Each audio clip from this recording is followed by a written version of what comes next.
तो आज पढ़ेंगे हम लोग एडमिनिस्ट्रेटिव ट्रिब्यूनल के बारे में। अब एडमिनिस्ट्रेटिव ट्रिब्यूनल होता क्या है? पहले आप देखो गवर्नमेंट के कितने ऑर्गन्स होते हैं। गवर्नमेंट के 3 ऑर्गन्स हैं। एक होता है हमारा एग्जीक्यूटिव जो कि लॉ को एग्जीक्यूट करता है, एक होता है जुडिशियरी जो कि हमारे लॉज को इंटरप्रेट करता है, राइट, जुडिशियल रिव्यू करता है। उसके बाद है हमारा लेजिस्लेचर जो कि लॉ को बनाता है। तो यहाँ पे हम लोग लेजिस्लेचर के बारे में तो बात नहीं करने वाले हैं, यहाँ पे हम लोग एग्जीक्यूटिव यानी कि एडमिनिस्ट्रेटिव अथॉरिटीज और जुडिशियरी की बात करेंगे। अब ये ट्रिब्यूनल होता क्या है?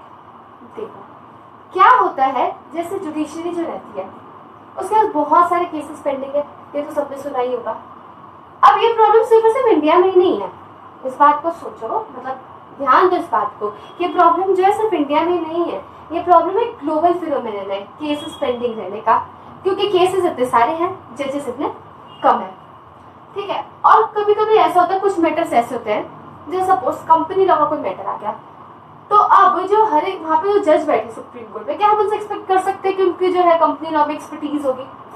कुछ सब्जेक्ट एक्सपर्टीज वाले होते हैं, सपोज मेडिकल लॉ से रिलेटेड कोई चीज आ गया है ना, तो क्या हम जज से एक्सपेक्ट कर सकते हो?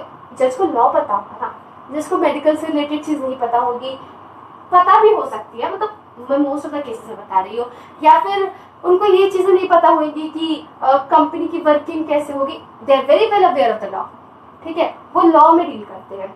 अब बाकी इन सब चीजों के लिए डील करने के लिए अलग अलग बॉडीज है ना, तो जज doesn't mean they will be having everything in their minds, है ना।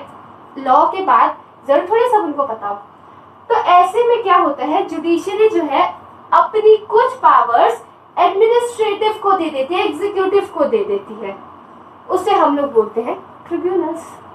तो ट्रिब्यूनल मान लो एक कोर्ट ही होता है, ठीक है, पर जुडिशियरी वाला कोर्ट नहीं, थोड़ा छोटे लेवल का कोर्ट, थोड़ा सस्ता कोर्ट होता है, ठीक है। और तो ट्रिब्यूनल ये थोड़ा सा ऐसे कोर्ट होगा, यहाँ पे सिर्फ ये नहीं है कि जुडिशियरी के लोग ही रहेंगे सिर्फ यहाँ पे, नहीं, एग्जीक्यूटिव के भी लोग रहते हैं, मिक्स है थोड़ा, यहाँ पे जुडिशियरी के भी लोग रहते हैं और एडमिनिस्ट्रेटिव के भी लोग रहेंगे। तो अगर मैं एक लाइन में कहूँ तो मैं ये कहूंगी कि एक सस्ता कोर्ट है जहाँ पे जो है जुडिशियल फंक्शन परफॉर्म करने की पावर हमने एग्जीक्यूटिव को दे दी है, यही है इसका मेन मतलब। इसे हम लोग क्वाजी जुडिशियल बॉडीज भी कहते हैं, क्योंकि पूरा तो जुडिशियल फंक्शन नहीं परफॉर्म कर रहे ना हम, इस वजह से क्वाजी जुडिशियल बॉडी कहा जाता है। अब इतनी बात निकल के आई है कि जो ट्रिब्यूनल है इस वजह से बने कि कोर्ट का जो काम है वो थोड़ा कम हो जाए, और जिस मैटर में एक्सपर्टीज की जरूरत है कोर्ट के पास रिक्विजिट एक्सपर्टीज नहीं है, तो ऐसे में जो ट्रिब्यूनल है वो फंक्शंस परफॉर्म करते हैं। इतना ही है इसके अंदर, अगर इतना समझ आ चुका है ना तो पूरा ही समझ आ जाएगा। अब इसको पढ़ने के लिए हम लोग देखेंगे इसका हिस्टोरिकल इवोल्यूशन, है ना, इसके मेरिट डिमेरिट्स, ये सब चीजें देखेंगे। तो अब ये ना कॉन्स्टिट्यूशन में नहीं मेंशन था कि हम कहीं से ट्रिब्यूनल बनाएंगे, है ना, जब हमारा ओरिजिनल कॉन्स्टिट्यूशन आया था ना तो कहीं पे भी मेंशन नहीं था कि एक ट्रिब्यूनल बनेगा। तो इसके लिए क्या हुआ, एक कमीशन बना, ठीक है, अराउंड 1966 के अराउंड ही बना था कमीशन, उस commission administrative reform commission, ARC। तो उसमें ये बोला गया कि एक ना हमें सिविल सर्विस ट्रिब्यूनल बनाना पड़ेगा, ठीक है, कि जो कोर्ट है उसका जो बैकलॉग है थोड़ा सा वो कम हो। उसके बाद फिर क्या होता है कि एक और कमेटी बनी थी अराउंड 1970, तो उसमें जेशी शाह के अंडर वो बनी थी कमेटी, उसमें भी ये रिकमेंड किया गया कि सिविल सर्विस ट्रिब्यूनल बनाना पड़ेगा। तो बनी तो नहीं, लेकिन फिर क्या हुआ, जब 42nd कॉन्स्टिट्यूशन अमेंडमेंट एक्ट आता है तो उसके अंदर क्या होता है, 2 आर्टिकल्स इंट्रोड्यूस किए जाते हैं कॉन्स्टिट्यूशन के अंदर। एक हमारा आर्टिकल 323A और एक हमारा आर्टिकल 323B। तो अब इन्हीं के चलते जो ट्रिब्यूनल है वो एग्जिस्टेंस में आया। तो जब पूछा जाए कि जो ट्रिब्यूनल है क्या वो कॉन्स्टिट्यूशनली वैलिड है या नहीं है, तो ये 2 आर्टिकल्स आपको मेंशन करने हैं। तो इन्हीं आर्टिकल की वजह से एक एक्ट पास हुआ जिसे अब हम लोग आगे पढ़ेंगे, उस एक्ट का नाम है central administrative tribunal act 1985। Act आया था central administrative tribunal act 1985 CAT। इसके अंदर ना 3 तरीके के ट्रिब्यूनल बनते हैं। एक होता है central administrative tribunal. Central administrative tribunal का काम क्या है कि जितने भी पब्लिक सर्वेंट्स है ना, उनके रिक्रूटमेंट, टेन्योर या फिर जैसे उनके सर्विस की जो कंडीशंस है उससे रिलेटेड कोई भी मैटर आता है तो they can directly approach to this tribunal, उन्हें कोर्ट जाने की जरूरत नहीं है। अब वजह क्या है, देखो क्या होता है, कोई भी मैटर आता है, सपोज कोई भी पब्लिक सर्वेंट है, अब जो मैटर है कोर्ट में डिसाइड में बताओ कितना साल लग जाएगा, उनके प्रमोशन है वो भी रुक जाएगा। तो ऐसे केस में अगर वो ट्रिब्यूनल जाएंगे तो फटाफट काम भी हो जाएगा और जो कोर्ट है उसका बैकलॉग भी कम होगा। अब अगला जो तरीके का जो ट्रिब्यूनल है, स्टेट एडमिनिस्ट्रेटिव ट्रिब्यूनल। कोई भी स्टेट जो है वो रिक्वेस्ट करती है तो उनके लिए मतलब जो प्रेसिडेंट है मतलब सेंट्रल गवर्नमेंट को जैसे सही लगता है वैसे एक स्टेट एडमिनिस्ट्रेटिव ट्रिब्यूनल बना दिया जाता है। अगला है joint administrative tribunal. Joint administrative tribunal मतलब ये एक इससे ज्यादा स्टेट आपस में मिलके बोलते हैं, रिक्वेस्ट करते हैं, ठीक है, कि मतलब उन लोगों को एक जो है ट्रिब्यूनल बनवाना है, तो ऐसी सिचुएशन में जॉइंट एडमिनिस्ट्रेटिव ट्रिब्यूनल भी बन जाता है। अब इनके अलग अलग मैटर्स भी हो सकते हैं, जैसे स्टेट एडमिनिस्ट्रेटिव ट्रिब्यूनल में टैक्स से रिलेटेड है ना, टैक्स डिवाइड करने के मैटर से रिलेटेड बनवा सकते हैं ट्रिब्यूनल, तो ऐसे अलग अलग करके ट्रिब्यूनल्स है। अब ये एक्ट लगता किस पे, जैसे मैंने पब्लिक सर्वेंट यहाँ पे आपको बोला, तो पर क्या सारे पब्लिक सर्वेंट्स पे लगेगा, तो ये हम देखते हैं। वैसे इसका आंसर नहीं, सारे पब्लिक सर्वेंट्स पे नहीं लगेगा, कुछ इसका एक्सेप्शन भी है। इनके ऊपर ये एक्ट एप्लीकेबल है ना, मतलब वो अपना मैटर ट्रिब्यूनल में लेके जा सकते हैं अगर उनके एम्प्लॉयमेंट से रिलेटेड कोई इश्यू अराइज हो रहा है। तो उसके अंदर आते हैं all India services, central civil services under state और डिफेंस सर्विसेज के सिर्फ और सिर्फ सिविलियन एम्प्लॉयज। अब ये किस पे एप्लीकेबल नहीं है, मतलब कौन अपना मैटर ट्रिब्यूनल में लेकर नहीं जा सकते जबकि वो एक पब्लिक सर्वेंट भी है। तो जो भी हमारे डिफेंस को लोग हैं, नेवल, मिलिट्री, एयरफोर्स या फिर जो भी हमारे कोर्ट्स है, सुप्रीम कोर्ट, हाई कोर्ट या फिर जितने भी सबऑर्डिनेट कोर्ट्स हैं, उनके जो भी ऑफिसर हो गए, सर्वेंट हो गए, वो मैटर कोर्ट का कोर्ट में ही सॉल्व हो जाएगा, उन्हें ट्रिब्यूनल में जाने की जरूरत नहीं है। या फिर जो पार्लियामेंट और स्टेट लेजिस्लेचर के जो सेक्रेटरियल स्टाफ है वो भी अपने मैटर को लेकर ट्रिब्यूनल में नहीं जा सकते। अब हम लोग कुछ ट्रिब्यूनल्स के एग्जाम्पल देखेंगे। अभी मैंने आपको ट्रिब्यूनल्स के बारे में बताया, तो मैंने आपको बताया था कि 3 तरीके के ट्रिब्यूनल होते हैं, तो उसमें मैंने आपको जॉइंट एडमिनिस्ट्रेटिव ट्रिब्यूनल के बारे में बताया था। तो जॉइंट एडमिनिस्ट्रेटिव ट्रिब्यूनल के एग्जांपल जैसे नेशनल ग्रीन ट्रिब्यूनल हो गया, income tax appellate tribunal, water dispute tribunal, security appellate tribunal, ऐसे बहुत सारे ट्रिब्यूनल्स आपने सुने होंगे, ठीक है। अभी आपने लेबर लॉ पढ़ा है, कंपनी लॉ पढ़ा है, उन सब में आपने ट्रिब्यूनल सुने। उसके बाद हमारे पास आते हैं आपने 323B भी मैंने बताया था, मैंने बोला कि जब 42nd अमेंडमेंट आया था ना, तो 2 आर्टिकल्स आए थे, तो क्या 323B के अंदर भी ट्रिब्यूनल्स बनते हैं? हाँ बिल्कुल बनते हैं। तो कौन से मैटर्स पे ट्रिब्यूनल बनते हैं? टैक्सिंग से related, foreign exchange, import export, tenancy, land seeding, food stuffs, इन सब चीजों से रिलेटेड जो है ट्रिब्यूनल्स बनते हैं। अब ट्रिब्यूनल्स की कंपोजिशन देखते हैं। अब ये जो टॉपिक है ना, इसमें ऐसा है थोड़ा सा जो कंसेप्ट है ना वो ज्यादा, लेकिन बहुत ही ईजी है। जैसे इसमें बहुत सारी चीजें आ जाती है ऐसे करके, लेकिन कंसेप्ट बहुत ईजी है। तो अब इसके अंदर chairman, vice chairman, judicial member और एडमिनिस्ट्रेटिव मेंबर होते हैं, मतलब 4 लोग हैं। तो इनके क्वालिफिकेशन भी देख लेते हैं। तो सबसे पहले जो है चेयरमैन। चेयरमैन होने के लिए क्या क्या क्वालिफिकेशन होनी चाहिए? प्रेजेंट या फिर फॉर्मर हाई कोर्ट का जज।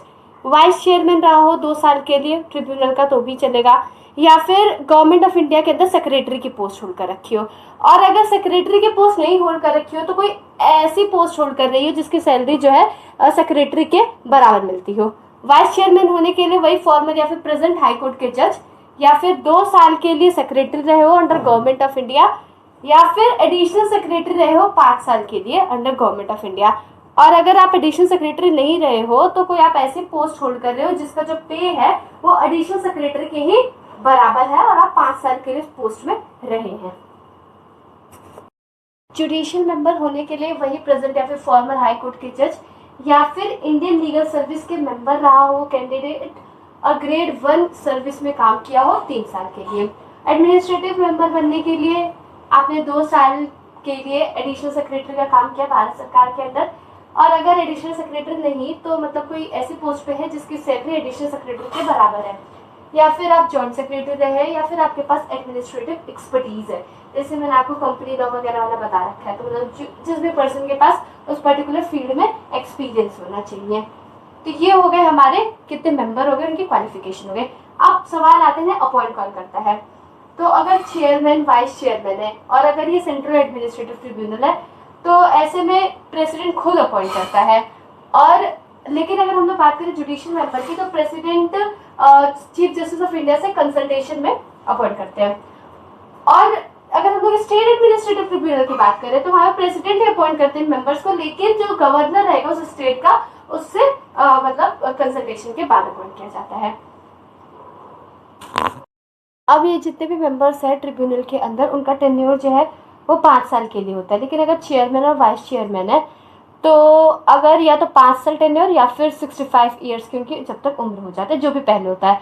अब जैसे एग्जांपल आपको देती हूँ, क्या कहते हैं कि वो अपॉइंट हुए जब वो 62 ईयर्स का है, ठीक है। कोई पर्सन चेयरमैन की पोस्ट पर अपॉइंट है जब वो 62 ईयर्स का है।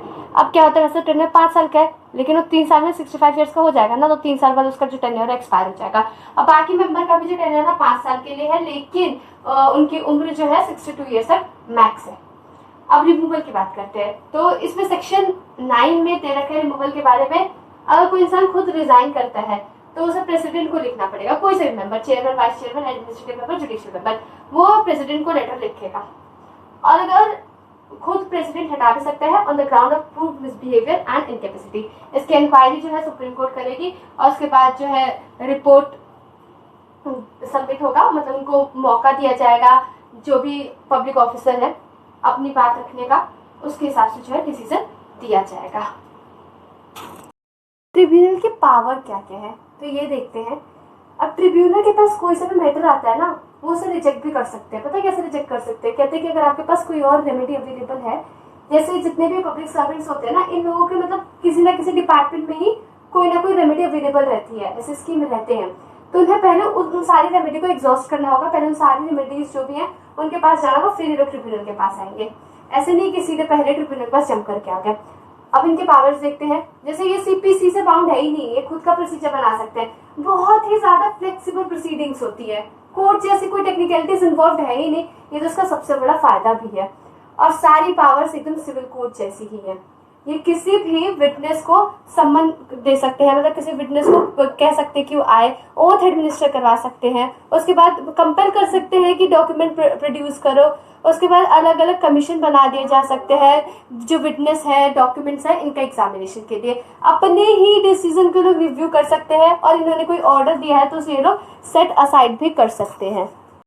ये अपने कंटेम्प्ट के लिए खुद पनिशमेंट भी दे सकते हैं। जैसे हाई कोर्ट अपने कंटेम्प्ट के लिए पनिशमेंट दे सकते हैं, इनके पास सेम पावर है, इनके पास सेम वही इंडिपेंडेंस है जो कि एक हाई कोर्ट के पास है। तो इतने सारे पावर्स है ट्रिब्यूनल के पास। पर ऐसा नहीं है कि ट्रिब्यूनल अपनी मर्जी चलाएगा। जो नेचुरल जस्टिस के प्रिंसिपल है, आपने ऑलरेडी पढ़ रखा है, तो जो नेचुरल जस्टिस के प्रिंसिपल है उससे तो चाहे कोई ट्रिब्यूनल चाहे कोर्ट हो, हर कोई उससे बाउंड है। ट्रिब्यूनल इतना तो सुन लिया, अब इसके एडवांटेजेस क्या है, ये कोर्ट से बेहतर क्यों है, या फिर ये कहो कि अब हम ये पढ़ रहे हैं कि ट्रिब्यूनल लाने का पर्पस क्या है। तो जो कोर्ट की प्रोसीडिंग होती है ना, काफी कॉम्प्लेक्स होती है, राइट। तो ये जो इसकी प्रोसीडिंग होगी इतनी कॉम्प्लेक्स नहीं है। उसके बाद कोर्ट की प्रोसीडिंग थोड़ी महंगी भी है, ये इतनी एक्सपेंसिव नहीं है, और कोर्ट में टाइम भी लग जाता है आपको, मतलब आपको जस्टिस मिलने में। ऐसा फटाक से जस्टिस मिल जाएगा, स्पीडी जस्टिस। उसके बाद ये काफी फ्लेक्सिबल है, वहाँ पे मतलब जो है कि एकदम स्ट्रिक्ट तरीके से ही चलना होगा, ये करना होगा, काफी फ्लेक्सिबल है। उसके बाद काफी टाइम एफिशिएंट भी है, बहुत ज्यादा टाइम बच जाता है। वैसे तो आप जाओगे कोर्ट में कितना साल लग जाएगा आपका, तारीख पे तारीख। फिर टेक्निकलिटीज इतनी ज्यादा रहती है अगर कोर्ट में जाएंगे। ट्रिब्यूनल में तो टेक्निकलिटी है ही नहीं, मतलब वैसे घर जैसी बातचीत। उसके बाद सब्जेक्टिव डिसीजन दिया जाता है ट्रिब्यूनल्स में ना। क्या होता है कि तो देखो हर एक डिपार्टमेंट की ना अलग अलग तरीके से वर्किंग होती है। अब कोई कोर्ट का मेंबर नहीं समझेगा, या फिर हम नहीं समझेंगे बैठे बैठे, लेकिन जो वहाँ पे पर्सन के साथ डील कर रहा होगा ना, वो अच्छे से समझ पाएगा इस मैटर को। तो डिसीजन रहता है सब्जेक्टिव रहता है, और इस वजह से जस्टिस जो है वो ज्यादा अच्छे से मिल पाता है जो भी सफर्ड पर्सन है। उसके बाद कोर्ट का बर्डन भी कम हो जाता है, और एक काफी इफेक्टिव एंड अप्रोप्रिएट रेमेडी है पब्लिक सर्वेंट्स के पास में। इसके डिसएडवांटेजेस भी हैं, जैसे कोई हायरार्की नहीं है। ये जो कोर्ट है, जैसे अब नॉर्मल कोर्ट्स की वर्किंग देखते हो कि पहले सबऑर्डिनेट कोर्ट, उसके ऊपर हाई कोर्ट, उसके ऊपर सुप्रीम कोर्ट, इसमें कोई हायरार्की ही नहीं है, जो है ट्रिब्यूनल ही है। उसके बाद कोई इन लोगों का यूनिफॉर्म कोड है ही नहीं जिसे ये लोग फॉलो करते हैं। अब इस मतलब ये जो पूरा आप एक्ट पढ़ रहे हो इसके अंदर कोई प्रोविजन ऑफ अपील है ही नहीं। सपोज ट्रिब्यूनल को फैसला दे दिया, जरूरी थोड़ी है कि ट्रिब्यूनल का फैसला हमेशा सही हो, कभी हो सकता है गलत भी हो, लेकिन कोई प्रोविजन है ही नहीं अपील के लिए। उसके बाद कोई प्रिस्क्राइब प्रिंसिपल ही नहीं है जिसे ये लोग फॉलो करते, तो कुछ भी फॉलो करेंगे तो कहेंगे वी कैन फॉलो। उसका कोई प्रेसिडेंस है नहीं। प्रेसिडेंस मतलब जैसे आप नॉर्मल कोर्ट देखो, सुप्रीम कोर्ट, हाई कोर्ट, आप जैसे कोई जजमेंट आने वाला होता है तो जो मतलब एडवोकेट्स वगैरह ये सब होते हैं, वो क्या करते हैं कि सेम मैटर, मतलब मिलते जुलते मैटर का जो है केस साइड करते हैं सुप्रीम कोर्ट के सामने, तो उसी के बेसिस पे कहीं ना कहीं डिसीजन रहता है, उसी के आसपास डिसीजन रहता है। इसमें तो लोग कुछ फॉलो करते ही है, कुछ भी डिसीजन हो सकता है, तो बहुत ही अनप्रिडिक्टेबल, आपको पता ही नहीं चल सकता डिसीजन क्या होगा। और कभी कभी इसका जो हेड रहता है वो तो नॉन जुडिशियल मेंबर होते हैं, लॉ को नॉन जुडिशियल पर्सन सा ले, राइट। उसके बाद ये बहुत कई बार ऐसा देखा जाता है ना कि जो ट्रिब्यूनल्स रहते हैं उनका काफी पार्शियल आउटलुक रहता है, देन नॉट मतलब पार्शियलिटी रहती है, ये रूल ऑफ लॉ के अगेंस्ट भी है। लेकिन इसके रेमेडी, सपोज अगर कोई पर्सन अग्री रहता है तो उसके पास रेमेडी अवेलेबल है क्या? वैसे तो जितने भी फैसले हैं ना division bench of high court मतलब स्क्रूटनाइज करती है, लेकिन अगर फिर भी वैसे तो अगर चाहे हाई कोर्ट तो रिट इशू कर सकती है, writ of certiorari and writ of prohibition. तो उस सिचुएशन में क्या होगा, आपको मतलब रेमेडी मिल जाएगी, या फिर जो भी कोर्ट के पावर अंडर आर्टिकल 136 उसके तहत आपको रेमेडी मिल सकती है। अंडरस्टैंडिंग कुछ केस लॉस देखते हैं, then we will end our lecture. तो पहला केस है Deepchand Pandey versus union of India. इसमें कुछ एम्प्लॉयज थे, ठीक है, वो रेलवे में एम्प्लॉयड थे, कैजुअल बेसिस पे थे। तो क्वेश्चन ये उठा कि क्या उन पे ये एक्ट एप्लीकेबल होगा? तो नहीं, उन पे एक्ट एप्लीकेबल नहीं होगा। क्यों? क्योंकि वो कैजुअल बेसिस पे एम्प्लॉयड थे। दूसरा केस है SP Sampath Kumar versus union of India. ऐसा बोला इसमें कोर्ट ने कि ये जो ट्रिब्यूनल्स है वो हाई कोर्ट के सब्स्टिट्यूट है, तो इस तरीके से इन्हें कॉन्स्टिट्यूट करना चाहिए कि लोगों का सेम फेथ बने जैसे कि हाई कोर्ट में है। अगला है L Chandra Kumar versus union of India. इसमें कोर्ट ने ये बोला कि जो लिटिगेंट्स है वो जो भी रेमेडी अवेलेबल है ट्रिब्यूनल में, है ना, उस रेमेडी को ओवरलुक ना करें और सीधे कोर्ट में भागे भागे आ जाए। नहीं, पहले वो क्या करेंगे, उन ट्रिब्यूनल के पास जाएंगे, और ट्रिब्यूनल से भी किसी तरीके की दिक्कत या प्रॉब्लम होती है तो ऐसी सिचुएशन में जो डिवीजन बेंच है हाई कोर्ट का उसके पास जाए, फिर उसके बाद जो है मैटर जहां जाना होगा वहां पे जाएगा। So thank you for watching this video. If there is any doubt do mention the comment box.